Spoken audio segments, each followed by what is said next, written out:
할렐루야, 반갑습니다. 선한청지교회 주일 예배에 모이신 여러분 주님의 이름으로 환영하고 축복합니다. 주일 예배도 오늘부터 영상으로 함께 여러분 만나 뵙게 됐습니다. 두세 사람이 함께 모인 곳에 우리 성령께서도 함께 계신다 하셨던 약속을 따라 우리 오늘도 주일 예배 하나님 앞에 드리도록 하겠습니다. 오라 우리가 굽혀 경배하며 우리를 지으신 여호와 앞에 무릎을 꿇자. 그는 우리의 하나님이시요 우리는 그가 기르시는 백성이며 그의 손이 돌보시는 양이기 때문이라. 아멘. 우리 함께 사도신경으로 우리의 신앙을 고백하겠습니다. 전능하사 천지를 만드신 하나님 아버지를 내가 믿사오며 그 외아들 우리 주 예수 그리스도를 믿사오니 이는 성령으로 잉태하사 동정녀 마리아에게 나시고 본디오 빌라도에게 고난을 받으사 십자가에 못 박혀 죽으시고 장사한 지 사흘 만에 죽은 자 가운데서 다시 살아나시며 하늘에 오르사 전능하신 하나님 우편에 앉아 계시다가 저리로서 산 자와 죽은 자를 심판하러 오시리라. 성령을 믿사오며 거룩한 공회와 성도가 서로 교통하는 것과 죄를 사하여 주시는 것과 몸이 다시 사는 것과 영원히 사는 것을 믿사옵나이다. 아멘. 함께 찬송가 64장 하나님 앞에 찬양하겠습니다.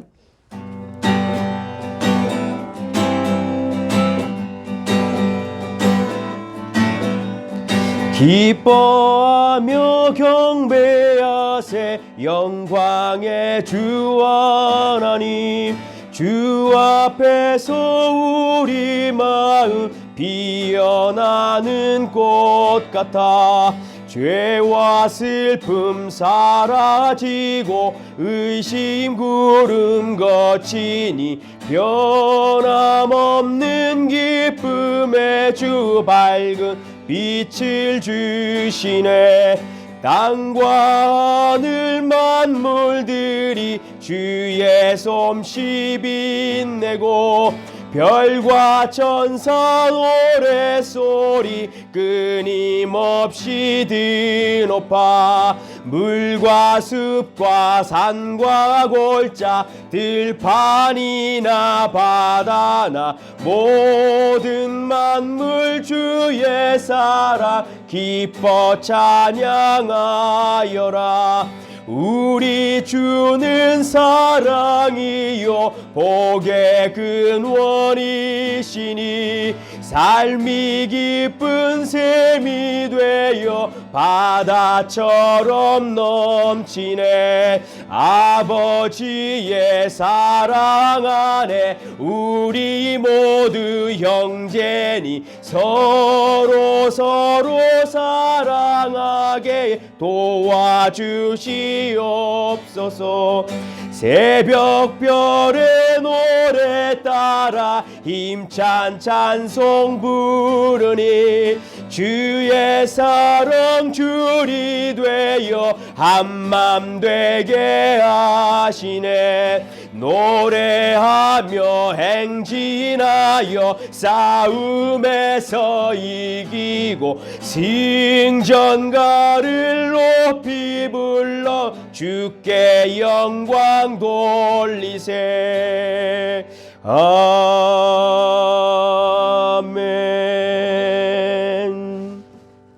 우리 시간에 하나님께서 우리에게 주신 축복을 우리 공동체 지체들 그리고 여러분 옆에 앉아 계시는 우리 자녀들과 함께 나누면 좋겠습니다. 우리 선한 청지기의 축복으로 우리 함께 축복하겠습니다.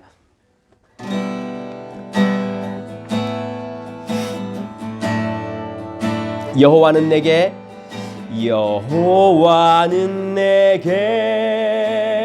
복을 주시고 널 지키시기를 원하며 그의 얼굴을 내게 비추사 은혜 베푸시길 원하며 그 얼굴을 내게로 향하여 드사 평강 주시기를 원하네. 그 그 얼굴을 내게로 향하여 드사 평강 주시기를 원하네. 우리 한 번 더 축복합니다. 여호와는 내게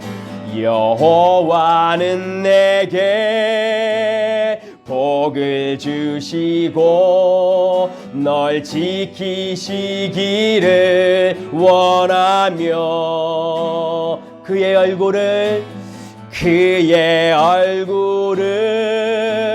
내게 비추사 은혜 베푸시길 원하며 그 얼굴을 내게로 향하여 드사 평강 주시기를 원하네. 그 얼굴을 내게로 향하여 드사 평강 주시기를 원하네. 우리 이렇게 부부 사이에 그리고 우리 자녀들과 함께 여러분 축복하겠습니다. 주님이 평강이 함께 하시기를 축복합니다 라고 한번 축복합시다. 주님의 평강이 함께 하시길 축복합니다. 우리 한 가지 또 축복할까요? 힘냅시다 라고 한번 우리 인사합시다. 우리 힘냅시다. 아멘. 감사합니다. 우리 시간에 주님께서 가르쳐 주신 기도로 우리가 하나님 앞에 기도하고 또 계속해서 말씀을 듣겠습니다. 하늘에 계신 우리 아버지여, 이름이 거룩히 여김을 받으시오며 나라가 임하옵시며 뜻이 하늘에서 이루어진 것 같이 땅에서도 이루어지이다.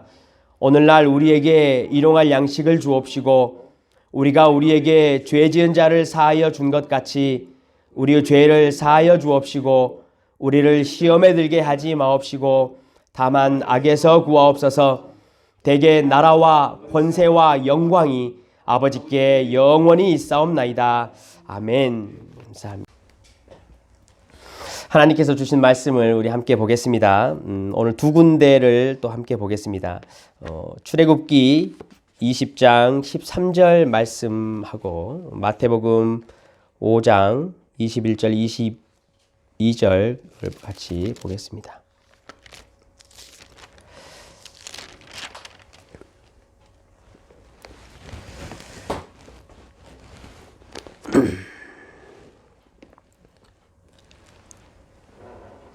출애굽기 20장 13절과 마태복음 5장 21절 22절 제가 봉독하겠습니다. 살인하지 말라. 옛사람에게 말한 바 살인하지 말라. 누구든지 살인하면 심판을 받게 되리라 하였다는 것을 너희가 들었으나 나는 너희에게 이르노니 형제에게 노하는 자마다 심판을 받게 되고 형제를 대하여 나가라 하는 자는 공회에 잡혀가게 되고 미련한 놈이라 하는 자는 지옥불에 들어가게 되리라. 아멘. 이 시간에 한번 같이 말씀을 위해서 기도하겠습니다. 하나님 감사합니다. 어렵고 힘든 상황 가운데서도 우리 선한 청지기 공동체를 예배 앞으로 한 가지로 불러주시니 하나님 참으로 감사합니다. 특별히 우리 자녀들 우리 함께 모여 예배하는데 이 자녀들에게 하나님 축복을 허락하여 주시옵소서. 이 자녀들이 이 험한 밴쿠버 땅에 자라가며 하나님 세상을 볼 수 있는 눈을 주시고 하나님의 마음을 품을 수 있는 은혜를 허락하여 주시옵소서. 어렵고 힘든 시절을 바라보며 우리 자녀들이 이 순간을 잘 기억하게 하시고 이 다음에 자신들이 성장하여 이와 같은 어려움이 있을 때 나는 성도로서 교회로서 어떻게 하며 무엇을 하며 이 세상을 섬겨야 할 것인가 그렇게 깨달을 수 있는 은혜를 허락하여 주시옵소서. 하나님 오늘도 우리가 하나님의 말씀을 듣습니다. 각자 떨어져 있지만 성령 하나님께서 성령의 띠로 하나로 묶어주시었다 말씀하셨던 것처럼 각자 심령 가운데 말씀하여 주시고 오늘 하나님 우리가 듣는 이 말씀을 통하여 우리의 삶이 다시 한번 주님 앞에 깨어지고 변화받는 시간 될 수 있도록 하시며 오늘 말씀처럼 우리가 생명을 살리고 다른 사람들의 삶을 가꾸어낼 수 있는 담대함과 은혜를 허락하여 주시옵소서. 성령 하나님, 정말로 전하는 자가 지혜가 있는 것이 아닙니다. 듣는 자 또한 지식이 있는 것도 아니오니 하나님, 우리가 비록 영상을 통하여 말씀을 듣고 예배를 드리지만 성령 하나님께서 일하시고 말씀하여 주시옵소서. 깨닫게 하여 주시옵소서. 감사드리며 이 모든 말씀을 주 예수 그리스도 이름으로 기도드리옵나이다. 아멘.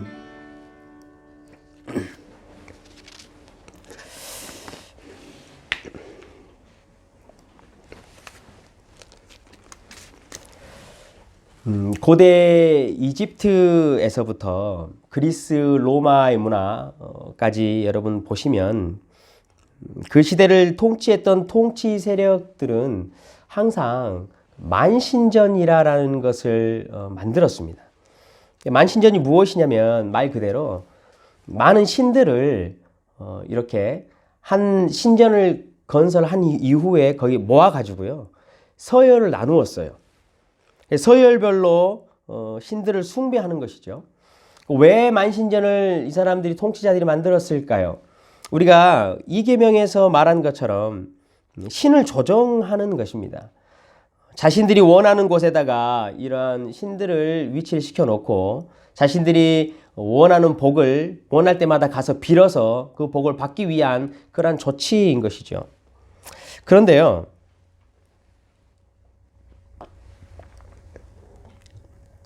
이렇게 신을 조정한다라는 이 개념 이외에 통치 세력들이 했던 한 가지 목표가 또 있었습니다. 여러분 한번 생각을 해보십시오. 모든 사람들이요, 만신전에 와서 의무적으로 그 신들을 숭배하게 돼 있습니다. 그래서 신들을 계급대로 그 계급에 맞는 그 예배의 모습과 숭배의 정도를 드리는 것이죠. 그러면요, 사람들이 이렇게 생각합니다. 신들도 서열이 있고 신들도 계급이 있고 신들도 차이가 있다면 인간들이 서열을 가지고 차이를 갖는 것은 당연한 것이다 라고 생각을 하게 하는 것이죠. 만신전에서 행해지는 종교의식은요, 인간의 계급과 인간 사이에 있는 서열들을 너무나 당연시하고 확증시켜주는 역할을 했습니다. 그래서 인간이 인간을 부릴 수 있고 인간이 인간을 이용하고 지배하는 것이 당연하다라는 것을 통치 세력들이 말하고 싶은 것이었죠. 그래서 이집트 파라오를 여러분 보면요, 피라미드 모양으로 되어 있죠. 피라미드 꼭대기에 파라오라는 정치 세력이 앉습니다. 그리고 그 밑에 맨 하부층에는 노예 생활을 담당하고 있는 사람들이 앉는 거죠. 이스라엘 백성들이 어떻겠습니까? 그 만신전을 들어가서 예배하는 습관들 혹은 사람들을 보면서 그 문화 자체가 이 노예 생활을 하는 사람들은 당연한 것이구나라고 생각할 수밖에 없게 되는 것이죠. 일하다가 어떤 사람 하나가 죽어나가도 큰 관심이 없습니다. 일을 하다가 또 사람들이 다치거나 싸우거나 하는 일이 생겨도 크게 문제가 되지 않습니다. 사람의 서열에 따라서 생명이 중하고 덜 중하고 하는 이 차등이 나눠지는 것이 아무렇지 않게 되는 그런 문화였습니다. 만신전을 만든 이유는 이계명뿐만이 아니고 오늘 말씀드릴 것처럼 사람들을 지배계급으로 나누어서 마음대로 사용해도 좋다라는 것을 확증하기 위해서 했다라는 것이죠. 하지만 하나님은 말씀하셨습니다. 창조자이신 여호와 하나님 이외의 모든 사람은 평등하다. 신들의 계급과 서열이 있는 것 그런 거 없다. 여호와 하나님 이외의 모든 사람, 모든 피조물은 다 하나님 앞에 동등하다. 그러나 이 사람들은 그것을 인정하지 않을 것이다. 그러니까 이스라엘 백성들아, 너희들은 이 순간부터 모든 사람들에 대하여 살인하지 말아라. 이렇게 명령이 여러분 나온 것이죠. 오늘 이 6계명의 명령은요, 이러한 배경을 가지고 있습니다. 하나님께서 살인하지 말라라고 명령하신 이 의미가 어떤 것인가? 단순히 사람을 죽이는 문제에만 국한되어 있지 않습니다. 오늘 그래서 여러분, 하나님께서 의미하신 바가 어떤 것인 건가 한번 구체적으로 같이 한번 살펴보도록 하겠습니다. 5계명부터 보면요, 본격적으로 이제 하나님의 사랑이 끝났으니까 이웃을 어떻게 사랑해야 한다라는 내용을 이야기합니다. 저는 그래서 이렇게 표현하기를 좋아합니다. 하나님을 사랑했으니 이제 이웃을 사랑하자라는 표현 말고 10계명을 저는 이렇게 말합니다. 하나님을 사랑하는 사람이라면 그 안에서 어떤 마음의 변화가 일어나는가, 이렇게 저는 표현하는 걸 좋아합니다. 하나님을 사랑하는 사람에게서 가장 첫 번째로 나타나는 것은 이웃을 살인하지 않는 것이라는 것이죠. 여러분, 그렇다면 하나님이 살인하지 말라라고 우리에게 말씀하셨는데 그 이웃이 누구일까 한번 봐야 되지 않겠습니까? 창세기 9장 6절에 보면요, 다른 사람의 피를 흘리면 그 사람의 피도 흘릴 것이니 이는 하나님이 자기 형상대로 사람을 지으셨음이니라 라고 기록합니다. 우리에게 이웃의 범주가 아주 넓지요. 하나님의 형상으로 창조된 모든 인간이 곧 우리의 이웃입니다. 이 땅에 존재하는 모든 사람들이 하나님의 형상이라는 이유만으로 그렇기 때문에 존중을 받아야 한다는 것이죠. 어떤 사람은 나에게 힘과 위로를 줍니다. 어떤 사람은 나를 힘들게 하고 고통을 주기도 합니다. 그래서 여러분도 경험해 보셨겠지만 어떤 사람을 이렇게 여러분 만나러 나갈 때는요, 그 사람을 만나는 게 얼마나 힘이 들든지 하나님 앞에 간절히 기도하고 나가야 할 때가 있습니다. 또 반면에 어떤 사람들은 그 사람을 만나러 갈 때 내 마음에 어떠한 이런 방어 기제 같은 것도 없이 편안하게 그 사람을 만나고 싶은 사람이 있습니다. 우리 속에는요, 각각의 사람을 만날 때마다 우리 안에 켜지는 신호등의 색깔이 다릅니다. 어떤 사람을 만날 때는 그린 라이트, 어떤 사람을 만날 때는 레드 라이트, 어떤 사람은 조심해야 하는 주황색 불이야, 이렇게 우리는 판단을 많이 합니다. 그런데 여러분, 우리가 기억해야 할 것이 있습니다. 우리가 만나는 모든 사람들은 하나님의 형상입니다. 그렇다면 그 모든 사람이 나의 이웃이 되는 것이죠. 나에게 유익을 주는 사람이든 나에게 고통을 주는 사람이든 하나님은 그 모든 사람을 통하여 저와 여러분의 인생을 만들어 가시고 계시는 것입니다. 유익한 사람들을 만나면 나를 성장하게 하시고, 또 내가 대하기 어려운 사람들을 만나면 나를 단단하게 만드시고 또 나를 돌아보게 하심으로써 우리를 만들어 가시는 것이죠. 그렇기 때문에 하나님이 이렇게 말합니다. 그 어떤 누구에게도 살인하지 말아라 라고 말씀을 하시죠. 그렇다면 여러분, 살인한다라는 것이 무엇일까요? 아마 이 말씀을 여러분 명령을 처음에 딱 들으면 뭐 그 명령 그렇게 큰 어려움이 없는데요 라고 말할 수 있습니다. 맞습니다. 왜냐하면 이 살인하지 말라라는 명령의 첫 번째 그 하나님의 의도는 사람을 고의적으로 죽이지 말라라는 의도가 있기 때문입니다. 그것을 어기는 사람은 여러분 많지 않지요. 그런데 점점 하나님의 뜻을 우리가 따라가 보면 이 계명이 어려워진다는 걸 알 수 있습니다. 고의적으로 사람을 죽이는 것 이외에 하나님은 또 무엇도 말씀하셨냐면요, 과실치사하지요. 그러니까 자기가 혹시 실수로 다른 사람을 해하고 죽일까 하노니 정말로 항상 조심하고 또 조심하고 대비해라 라고 말씀하시는 이 계명이 바로 오늘 6계명입니다. 여러분, 우리는 지금 어떻습니까? 위급하고 중대한 시기입니다. 주일 예배를 모여서 드리지 않고 있죠. 이것이 바로 6계명의 이 계명을 여러분 적용하는 그러한 내용입니다. 어떤 성도님들은 이렇게 변을 하기도 합니다. 나는 그리스도의 보혈 아래에 있다. 그렇기 때문에 나는 믿음이 있으니까 예수 그리스도께서 나의 모든 것을 지켜주실 것이다. 그러니 모여라. 이렇게 말씀을 하시는 분도 있으실 것입니다. 맞습니다. 저도 그 사실을 인정합니다. 그런데 대부분 그렇게 하시는 분들을 이렇게 보면요, 모이지 않으면 믿음이 약하네, 왜 당신들은 예배를 그렇게 가볍게 여기냐라고 서로 이렇게 공격하는 일들이 참 많이 일어나고 있습니다. 근데 여러분, 6계명에서 우리에게 말씀하시는 것 기억하시죠? 나의 과실과 나의 불찰로 인해서 우리보다 더 약한 자들의 생명을 죽이는 일이 일어날까 조심하라 라고 말씀하신 것이 바로 이 6계명에 포함되어 있는 내용입니다.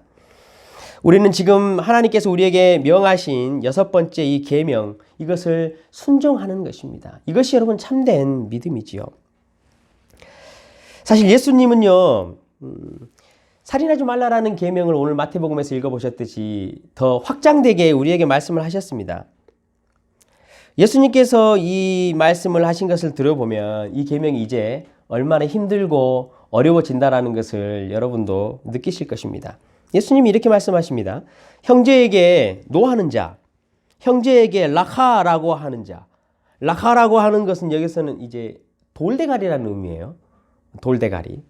그런 비슷한 의미예요. 왜냐하면 한국에서 이렇게 표현할 수 있는 용어가 없기 때문에. 또 미련한 놈이라고 하는 자들. 이렇게 말하는 것도 다 살인하는 것이라고 예수님이 말씀을 하셨어요. 요한 1서 3장 15절에도 보면요. 그 형제를 미워하는 자마다 살인하는 자니 살인하는 자마다 영생이 그 속에 거하지 아니하는 것을 너희가 아느니라 라고 말합니다. 앞서 말씀드렸듯이 하나님은 우리의 삶을 만들어 가시기 위해 우리가 걸어가는 길 위에다가 많은 이웃들, 많은 사람들을 두셨습니다. 하지만 우리는 우리를 힘들게 하는 사람들을 보면 여러분 미운 마음들이 생기시죠. 겉으로는 드러내지 않더라도 대부분 사람들이 속마음으로는 웃으면서 이렇게 이야기할 것 같아요. 어이구, 저 사람은 내 인생에 도움이 되지 않아. 그러니 내 눈앞에서 좀 안 나타났으면 좋겠어. 이런 표현들을 우리는 하기도 합니다. 여러분, 이거 어떠신가요? 만약에 여러분이 그리고 제가 우리 마음속에 미워하는 상대를 보고 저 사람은 제발 내 앞에 나타나지 않았으면 좋겠다라고 말하는 것. 이미 그 사람을 우리 생각 속에서 여러분 지워버린 거 아닙니까? 그 존재를 우리 속에서 이미 지워버리고 그 사람을 이미 이 땅 가운데서 사라진 존재로 만들어버린 것 아닌가요? 예수님께서 말씀하신 것이 이런 부분입니다. 이미 우리는 실제적으로 그 사람을 죽이지 않았지만 마음속에 아이고 저 사람은 제발 내 앞에서 없어진 존재가 되었으면 좋겠다 라고 말하는 것. 이것이 살인이라는 것이죠. 여러분 또 이런 경험 있지 않으십니까? 형제나 혹은 이웃들에게 화를 이렇게 확 내면서 이 돌대가리야, 이 미련한 놈아 라고 혹시 그렇게 말씀을 해보신 적이 있으십니까? 아니면 반대로 그런 말씀을 들어보신 적이 있으십니까? 여러분 이렇게 다른 사람이 여러분에게 화를 딱 내면서요. 아유 이 돌대가리 이 미련한 놈아 이렇게 하는 소리를 들었을 때 여러분 어떤 반응이 일어나시던가요? 얼굴과 몸이 경직돼요. 그렇죠? 갑작스러운 충격 때문에 움직이지 못하고 딱 굳어요. 그러면서 얼굴에 혈색이 창백해져요. 핏기가 사라지는 거죠.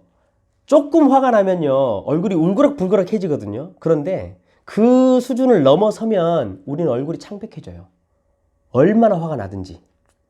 여러분 생각을 해보세요. 몸이 경직되고 얼굴에서 핏기가 사라져서 얼굴이 창백해져요. 어떤 사람하고 비슷한가요? 죽은 사람 모양 같지 않습니까? 몸이 경직되고 얼굴에 핏기가 사라지는 것. 여러분 이게 살인과 다를 게 뭐가 있습니까?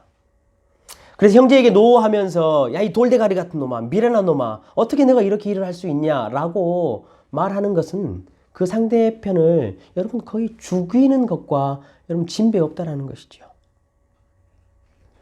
이것뿐만이 아닙니다.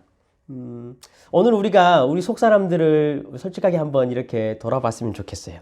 형제와 이웃들을 향한 습관적인 질투, 또 시샘들, 빈정대는 것들, 또 배아파하는 것들, 여러분 그런 일도 우리 참 많이 있죠.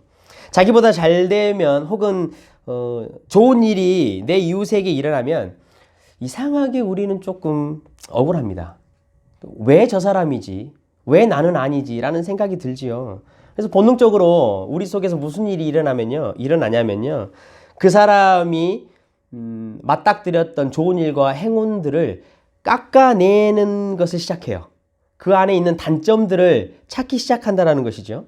그래서 어떠한 것이든지 단점이 하나가 딱 발견이 되면 야 이제 거기서부터 나는 그나마 위안을 받게 된다는 거예요.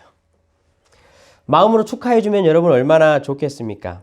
그런데 축하를 잘 해주다가도요, 꼭 뒤쪽에 한마디씩 붙입니다. 다 좋은데, 근데 라고 뒤에 한마디씩 하는 것을 우리는 항상 보죠.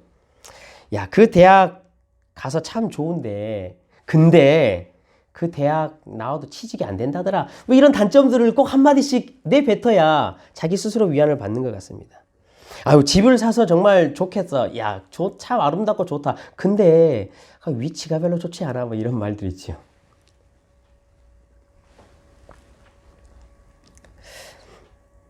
여러분, 임마누엘 칸트라는 그 철학자 잘 아시죠? 워낙 유명하니까. 그 사람이 했던 정말로 기가 막힌 말이 있습니다. 저도 이 말을 듣고요, 제 속에 있는 속사람이 다 꺼내져 나온 것 같이 좀 부끄러웠어요. 그분이 뭐라고 말했냐면요, 가장 친한 친구의 불행에는 기분 나쁘지 않은 무언가가 있다라고 이야기를 한 거예요.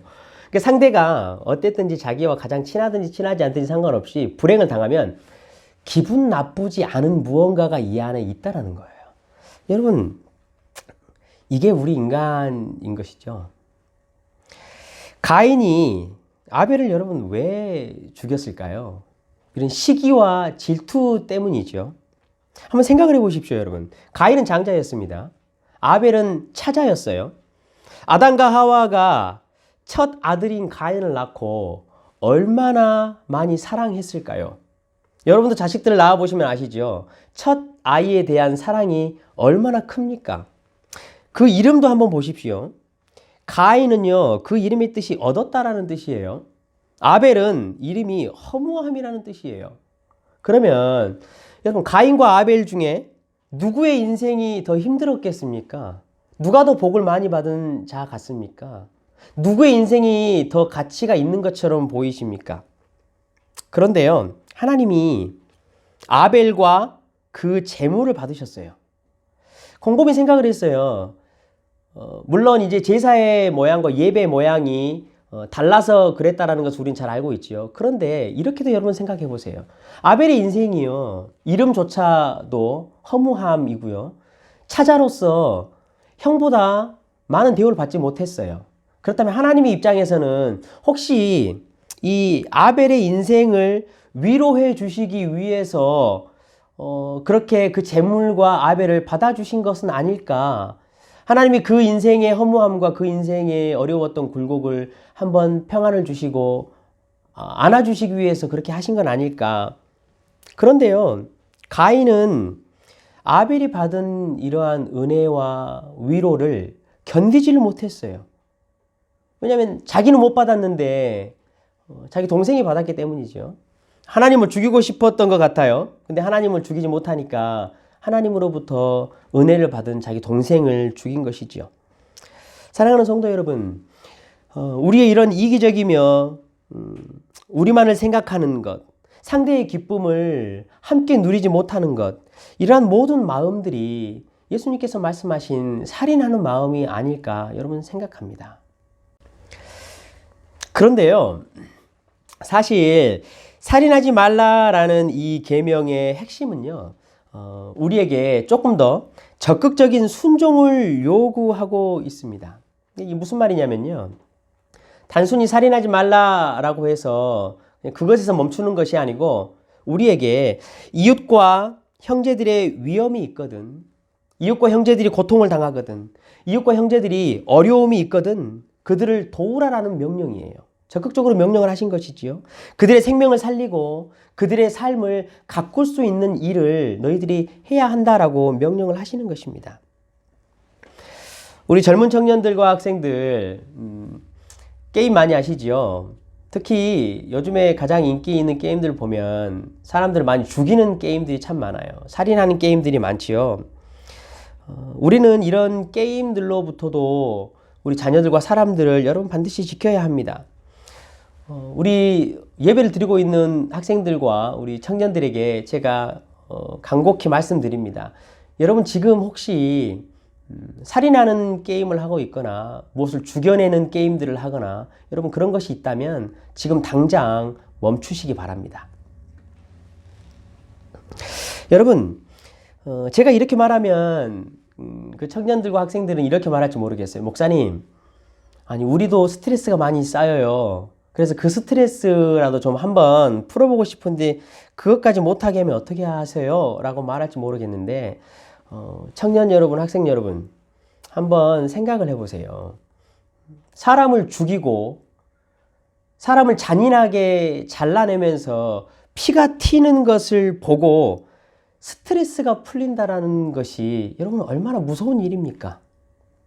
왜 사람을 죽이는데 내가 스트레스가 풀릴까요? 왜 사람들이 죽어가는 모습과 피 튀는 모습을 보면서 나는 스트레스가 해소된다라고 말할까요? 얼마나 여러분 생명에 대한 무감각한 일입니까? 얼마나 여러분 이것이 잔인한 일이고 얼마나 이것이 악마적이고 사탄적인 것입니까? 그래서 여러분 멈추시라라고 이야기를 드리는 것입니다. 요즘 뉴스에 보니까요. 비단 제가 청년들과 자녀들에게만 이야기하려고 하는 것이 아닙니다.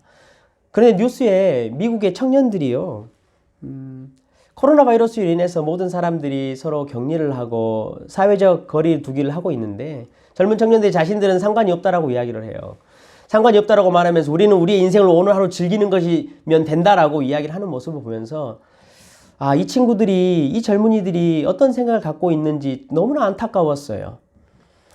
자신들이 젊기 때문에 자신들은 상관없다라는 걸 우리는 알지요. 그러나 모든 사람들이 사회적인 거리를 두고 해야 한다라는 것은 자신들뿐만이 아니고 다른 어른들과 나이 드신 분들과 어려운 분들을 배려하는 입장에서 하자라고 이야기를 하는 것이에요.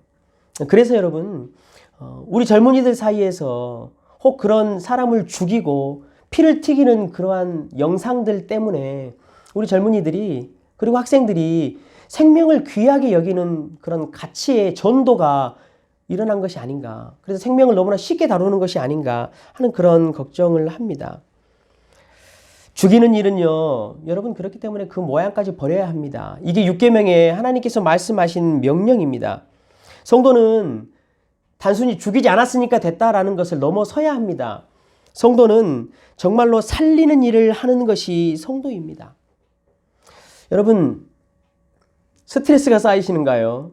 그러면 살려내고 회복시키는 그 일로 만족을 삼고 그 일로 스트레스를 푸는 그러한 것이 여러분 성도의 삶입니다.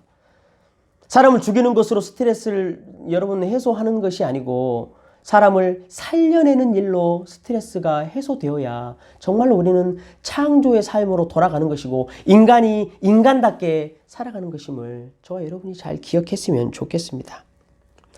이처럼 성도 여러분, 율계명의 이야기는 생명을 중시 여기고 사람을 함부로 대하지 말라라고 말하는 것입니다. 그래서 여러분 이 명령에 따라서 우리가 서로가 서로를 북돋워 줄 수 있는 삶을 살리는 그런 삶들을 살아냈으면 좋겠습니다. 여러분 제가 북돋워 줘야 한다라고 말씀을 드렸어요. 근데 북돋워 줘야 한다라는 의미가 무슨 의미인지 아시지요? 농사를 짓다 보면요.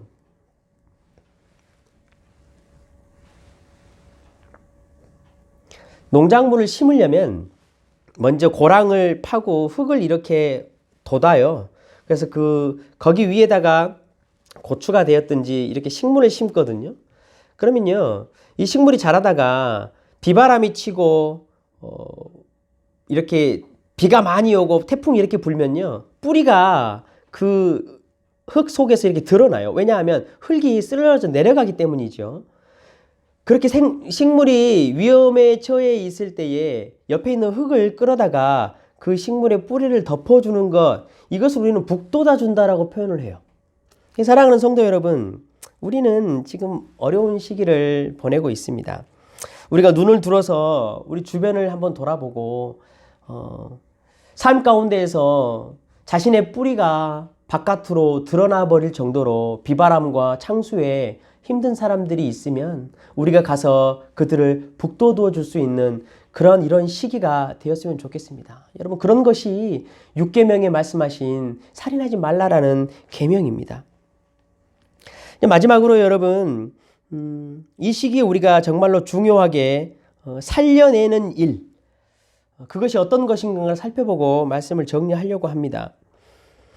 그 무엇보다도 가장 중요한 이 살려내는 일은 여러분 무엇이냐면요. 기도하는 일이에요. 하나님의 뜻이 어디 있는가? 하나님의 위로를 구하면서 저희 교회와 공동체와 이웃을 위해서 여러분 기도해 주시기를 부탁드립니다. 하나님께서 이 시기를 통해서 하시고자 하는 일이 참 많이 있으십니다. 그 많은 일들을 행해 가시는데 저와 여러분의 기도를 통해서 하실 것을 믿습니다. 여러분 이것을 위해서요. 우리가 창세기에 기록된 아브라함의 이야기를 한번 살펴보려고 합니다. 아브라함 이야기 중에 여러분 재밌는 이야기가 있지요. 아브라함은요. 2번씩이나 자기 아내 사라를 누이라고 속였습니다. 그 두려움이 그 안에 굉장히 많이 있었다라는 것이죠. 그런데요. 이 2번의 이야기가 거의 똑같습니다. 그래서 고민을 한 거죠. 그렇다면 하나님께서 이 2번의 이야기가 너무나 똑같은 진행인데 왜 2번째 이야기를 성경에 기록하셨을까? 이 2번째 이야기는 창세기 20장에 나옵니다. 아브라함이 그랄 지역으로 내려가죠. 거기서 아비멜렉에게 내려간 이야기가 등장합니다. 이것은 그렇습니다. 창세기 12장에서부터 여러분 20장까지의 이야기의 핵심은요. 하나님이 아브라함에게 자녀를 주겠다라고 약속하신 거예요. 75살 때 약속을 했지만 25년이 지나도록 그게 이루어지지 않았어요. 그 사이에 하갈을 통해서 이스마엘이 태어나는 사건도 있었죠. 드디어 하나님께서요. 창세기 이제 17장에서 19장의 내용을 보면 하나님이 나타나셨어요. 아브라함이 99세가 되던 해에 하나님의 천사를 아브라함에게 보내가지고 내가 내년 이맘때 이삭을 아들로 주겠다라고 이야기를 한 거죠. 그것뿐만이 아니고요. 세 사람의 방문자가 등장합니다.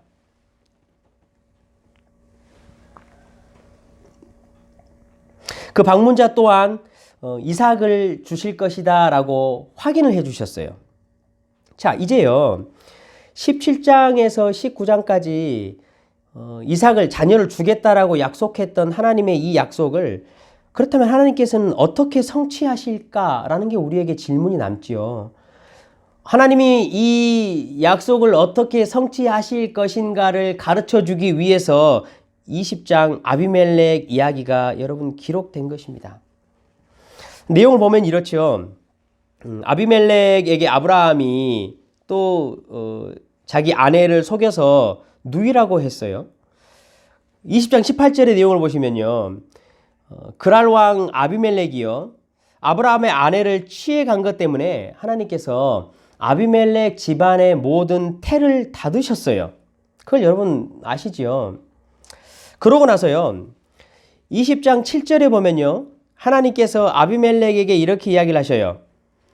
제가 읽어드리겠습니다. 이제 그 사람의 아내를 돌려보내라. 그는 선지자라. 그가 너를 위하여 기도하리니 네가 살려니와 네가 돌려보내지 아니하면 너와 네게 속한 자가 반드시 다 죽을 줄 알지니라 라고 이야기를 하셨어요. 여러분 이렇게 하나님께서 아비멜렉에게 말씀을 하고요. 아브라함이 드디어 기도를 합니다. 아비멜렉 가정을 위해서 기도를 하겠죠. 그게 이제 17절의 내용입니다. 여러분 27절을 잘 한번 들어보십시오. 아브라함이 하나님께 기도하매 하나님이 아비멜렉과 그의 아내와 여종을 치료하사 출산하게 하셨으니 라고 이야기를 합니다. 좀 감이 좀 오시나요? 이렇게 20장 이야기가 끝이 납니다. 그리고 21장에 바로 이삭이 탄생하는 이야기가 등장하지요. 여러분, 자식을 주시겠다라고 하셨던 하나님의 약속이 어떻게 성취되었습니까? 이야기를 이제 정리해보면 이런 거예요. 아브라함은요, 지금 자신의 아내를 빼앗겼어요. 그것도 속여서 빼앗긴 거죠. 자괴감에 빠져 있어요. 괴로움에 빠져 있었어요. 그러나 하나님께서 이 상황을 보호하신 것이죠. 보호하시고 나서 아브라함에게 아비멜렉의 집을 위해서 기도해 주라라고 이야기를 했어요. 아브라함이 어떻게 했겠습니까? 기도를 시작했어요. 아브라함이요, 하나님께 하나님 약속하신 대로 아비멜렉의 집에 태를 다 열어주십시오라고 기도를 시작했어요. 그런데 여러분, 우리가 잘 알듯이 성도가 기도를 시작하면 성령 하나님께서는 반드시 같이 말할 수 없는 탄식으로 기도를 시작하십니다. 아브라함이 어떻게 기도했을까요? 아비멜렉의 집안의 태를 열어달라고 기도하면서 이렇게 기도하지 않았겠습니까? 하나님, 내 아내도 있습니다. 내 아내도 지금 25년째 약속을 받고 하나님의 약속이 빨리 이루어지기를 기다리고 있습니다. 우리에겐 자식이 없습니다. 이삭을 주시겠다고 했지만 내 아내가 믿지 못했습니다. 저도 믿지 못했습니다. 그래서 우리는 웃었습니다. 그런데 하나님, 아비멜렉의 태를 여실 때 내 아내의 태도 열어주십시오 라고 여러분 아브라함이 기도하지 않았겠습니까? 누가 상상이나 했겠습니까? 아브라함이 아비멜렉의 집의 태를 열기 위해서 기도를 시작했을 때 하나님은 아브라함에게 기도를 시키시고 자신의 아내 사라의 태를 열게 하신 것입니다. 그래서 17절 말씀 다시 제가 읽어드릴게요. 아브라함이 하나님께 기도하매 하나님이 아비멜렉과 그의 아내와 여종을 치료하사 출산하게 하셨으니. 사랑하는 성도 여러분, 하나님이 우리에게 주시는 어떤 어려움과 복잡한 일들은 우리에게 기도하라라고 말씀하시는 명령입니다. 하나님께서 하실 일이 있으신 것이지요. 그 상황을 우리가 해결하기 위해서 무릎을 꿇을 때에 하나님은 성령과 함께 우리로 기도하게 하십니다. 우리가 기도할 때 성령님이 기도를 시작하시면 여러분 어떤 일이 벌어지냐면요. 하나님 아버지의 마음을 너무나 잘 아시는 성령께서 하나님의 마음에 합하게 기도를 하신다는 것이에요. 코로나 바이러스 문제로 우리는 지금 여러분 참 어렵고 힘든 상황에 처해 있습니다. 그래서 제가 여러분에게 함께 기도하자라고 말씀을 드리는 것입니다. 우리는 코로나 바이러스를 위해서 기도하려고 무릎을 꿇습니다. 그러나 우리가 이렇게 무릎을 꿇을 때에 성령 하나님은 우리와 함께 기도를 같이 시작하십니다. 그래서 하나님께서 정말로 하시고 싶으신 그 일들의 기도를 우리로 하여금 하게 하십니다. 그래서 여러분, 우리의 기도를 통해서 코로나뿐만이 아니고 그와 관련되어 있는 하나님의 많은 일들을 해결해 나가길 원하십니다. 아비멜렉을 위해 기도할 때에 사라의 기도까지 하게 하셨던 그 성령의 역사처럼 말이죠. 여러분, 지금 저도 그렇습니다. 코로나를 위해서 기도하려고 자리에 앉으면 여러 가지 기도 제목들이 떠오릅니다. 한 사람의 아픔과 또 한 사람의 연약함과 다른 사람들의 문제까지도 함께 기도를 하게 됩니다. 성령께서 그렇게 기도를 인도하시겠다라고 약속하셨기 때문이죠. 그런데 여러분 보십시오. 저는 요즘 참 은혜를 많이 받고 있습니다. 무슨 은혜냐면요. 코로나는 아직 끝나지 않았고 계속해서 진행 중에 있지만 하나님께서 여러 가지 약속들과 다른 여러 가지 기도했던 내용들을 응답을 하나씩 해주시고 있는 은혜를 받고 있습니다. 사랑하는 성도 여러분, 우리가 생명을 살리고 삶을 회복시키는 것이 6계명의 명령입니다. 이 6계명의 명령을 우리가 잘 수행하기 위해서는 우리가 한 가지로 하나님 앞에 기도했으면 좋겠습니다. 우리를 기도하게 하시고 그 일을 통해서 다른 일들까지도 하나님께서 역사하실 줄로 믿습니다. 말씀을 정리하겠습니다. 살인하지 말라라는 이 하나님의 명령은 단순히 사람을 죽이지 않는 것, 거기서 멈추지 않습니다. 생명을 살려내고 삶을 가꾸어라 라고 우리에게 말씀하시는 것이지요.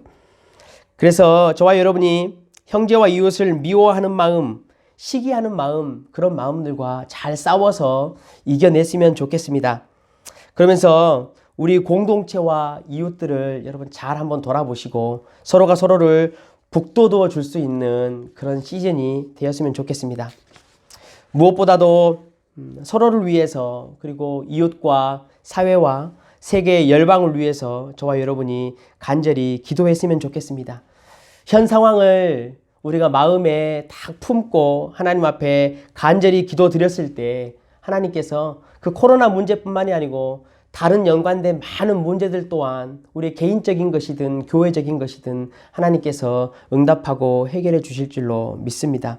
그리고 여러분, 마지막에 가서는 하나님께서 이 코로나도 반드시 잠잠하게 하실 것이고 우리에게 많은 또 교훈과 가르침을 주고 이 코로나도 결국은 우리 앞에서 퇴장하게 될 것입니다. 여러분, 저와 약속 한 가지 했으면 좋겠습니다. 우리 자녀들도 그렇고 학생들, 청년들 모두 다 잠자기 전에 10분씩 중보기도 하는 것, 여러분 어떠십니까? 코로나로 인해서 힘들어하는 세상 열방과 그리고 우리 이웃들과 우리 가족과 우리 사회와 교회 공동체를 위해서 잠들기 전에 침대에 누우셔서 여러분 최소한 10분간 우리가 함께 중보기도를 했으면 좋겠습니다. 사랑하는 성도 여러분, 한 주간도 힘내시고 함께 격려하면서 승리합시다. 그리고 우리 곧 다시 만나서 하나님께 예배하고 찬양하길 간절히 소원합니다. 우리 주님의 은혜와 평강이 여러분의 가정과 직장 가운데 함께 하시기를 간절히 축복합니다. 아멘. 우리 함께 찬양하실까요? 피난처 되시는 주 예수, 우리 함께 찬양하겠습니다.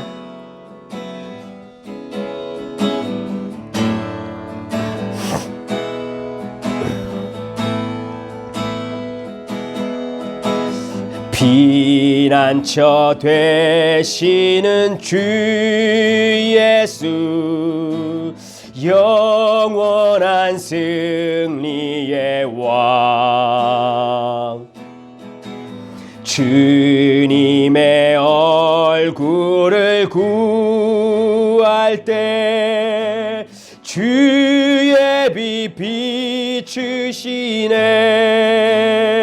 전쟁은 주님께 속했네. 승리는 우리의 것. 예수의 이름을 높이며 영원히 찬양하리. 주님의 임재에 온 땅은 들리고 우리 기도에 하늘 문 여시네. 온 민족과 열방 주께 경배해. 영원히 보좌에 계신 왕께 피난처 되시는 우리 주, 영원한 승리의 왕. 주님의 얼굴을 구할 때 주의 빛 비추시네. 전쟁은 주님께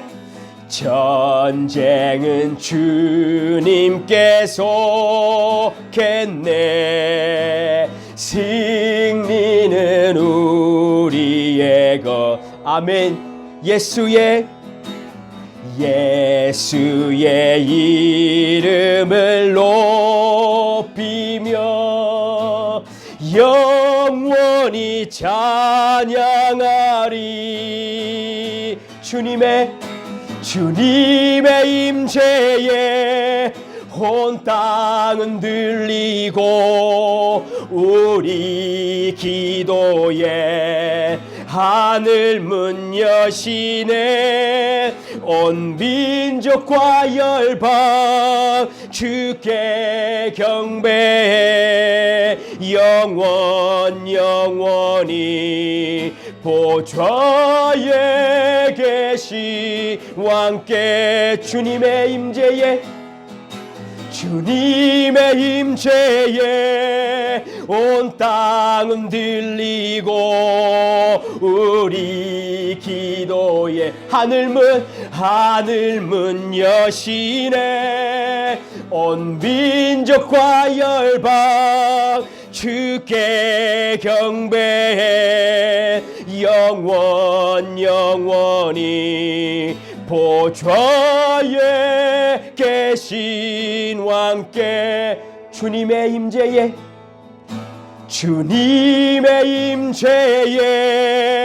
온 땅은 들리고 우리 기도에 하늘 문 여시네.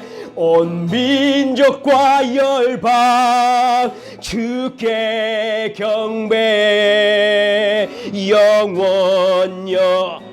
하나님 어린 양께 이 시간 우리 한번 기도합시다. 하나님만이 우리의 피난처가 되십니다.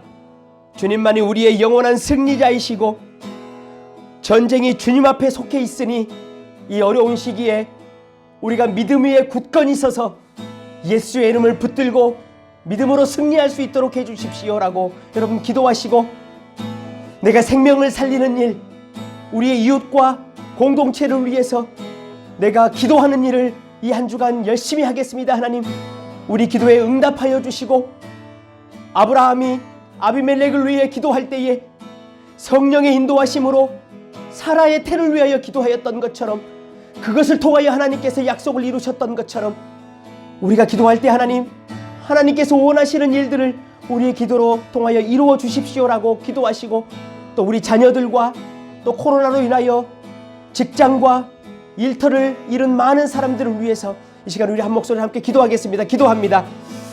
하나님 아버지, 우리에게 은혜를 허락하여 주시옵소서. 하나님, 승리는 주 예수 그리스도에게 있습니다.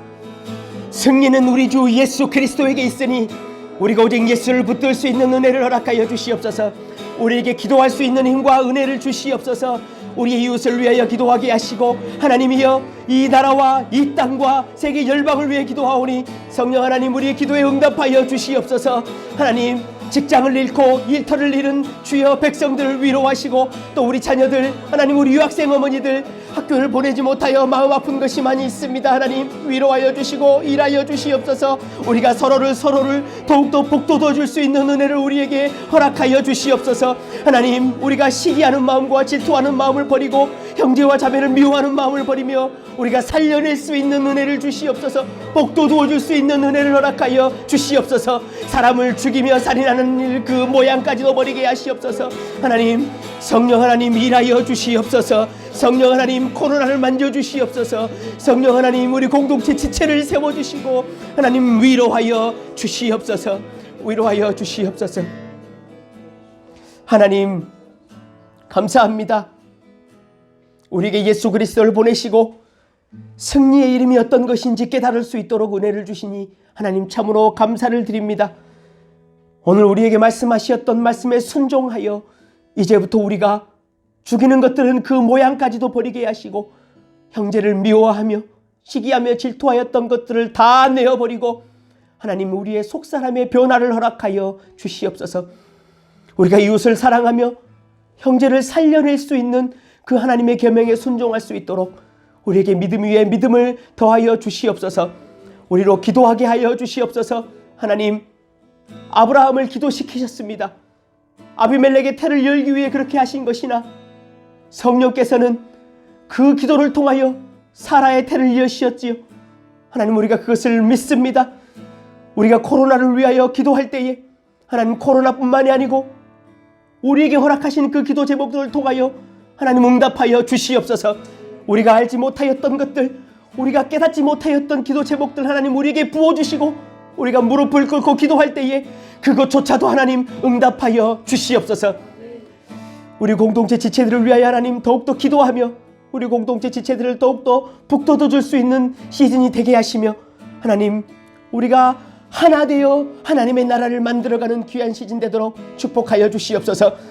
직장을 잃고 비즈니스의 문을 닫고 자녀들의 학교를 보내지 못하여 마음 졸이는 우리 성도들과 많은 사람들을 위로하여 주시고 하나님, 그러하나 우리 하나님은 선하시다라는 것을 우리의 입술로 고백할 수 있는 믿음을 허락하여 주시옵소서. 주 예수 그리스도 안에서 평안할 수 있는 은혜를 각 가정 가운데 허락하여 주시옵소서. 감사드리며 이 모든 말씀을 주 예수 그리스도 이름으로 기도드리옵나이다. 우리 구주 예수 그리스도의 은혜와 하나님의 사랑하심과 성령님의 위로하시고 교통하심이 이 자리에 함께 모여 예배하는 모든 무리들과 또 함께하지 못한 우리의 사랑하고 사랑하는 선한 청지기들과 저 헤이스팅 거리와 온 열방 코로나로 말미암아 아픔을 겪고 있는 자들, 그리고 직장을 잃고 비즈니스의 문을 닫고 자녀들을 학교에 보내지 못하여 마음이 전전긍긍하고 있는 모든 백성들 위에 이제로부터 영원토록 함께 있을지어다. 아멘. 교회 소식 말씀드리겠습니다. 여러분, 금요일날 영상으로 한번 예배를 같이 드렸는데 어떠셨는지 잘 모르겠습니다.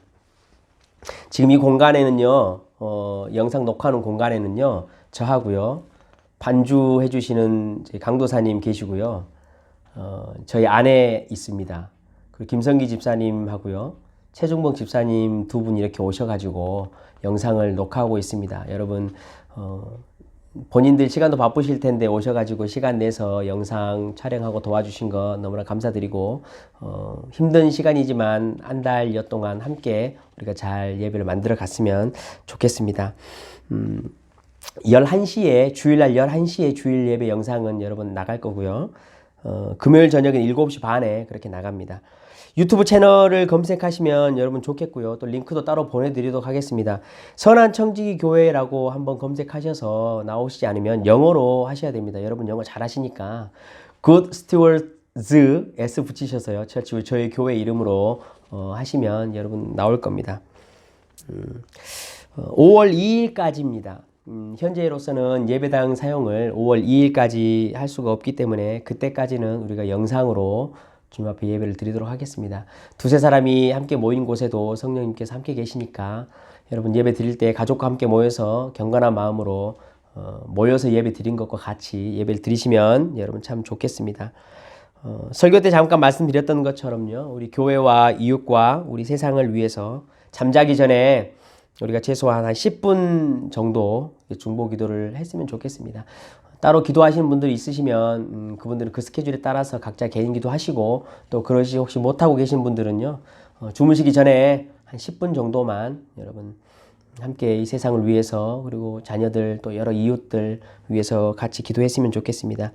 기도 제목들은 주보 제가 보내드린 거 여러분 참고하셔도 되고요. 우리 집사님께서 자막으로 또 올려주실 것이니까 그거 확인하셔서 그렇게 하면 좋겠습니다. 사랑하는 성도 여러분, 한 주 동안 강건하시고 힘내시고 한 주 뒤에 금요일 날 또 뵙겠습니다. 우리 빨리 다시 모여서 공동체가 한 가지로 찬양하고 또 손도 잡고 이렇게 예배하기를 소망합니다. 감사합니다.